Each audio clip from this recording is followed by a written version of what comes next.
ልመናዋ በረከቷ ከእኛ ጋር ለዘላለም ይኑርና በድንጋሌ ሥጋ በድንጋሌ ነፍስ የጸናች ክብርት እመቤታችን ማርያም ያደረገችው ተአምር ይህ ነው። ደብረ ኤፍሬም በሚባል በጴጥሮስ ደሴት የሚኖር አንድ መነኩሴ ነበር።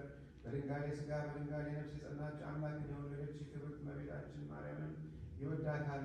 ወደ ቤተ ክርስቲያን መሄድ አያቋርጥም ነበር። ምስጋና ያቀርብላታል። ቀን በመጾም ሌሊት በመቆም ይኖራል።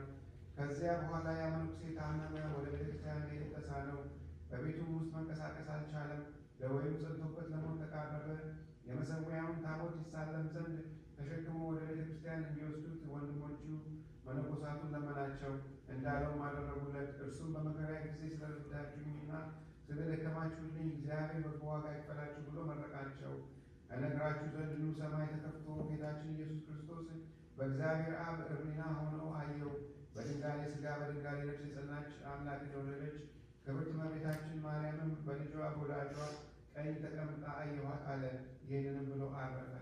በድንጋሌ ሥጋ በድንጋሌ ነፍስ የጸናች አምላክን የወለደች ክብርት እመቤታችን ማርያም በብርሃን ልብስ ተሸክማ አጊጣ ከሰማይ ስትወርድ የሞተውንም መነኮስ እጁን ይዛ በመልአክ ምስጋና ከእርሷ ጋር ነፍሱን ስታሳርግ ለአንድ መነኩሴ ታየችው። እርሱም ለወንድሞቹ መነኮሳት ይህንን ያየውን ራእይ ነገራቸው። መነኮሳቱም ይህንን ሰምተው እግዚአብሔርን አመሰገኑት።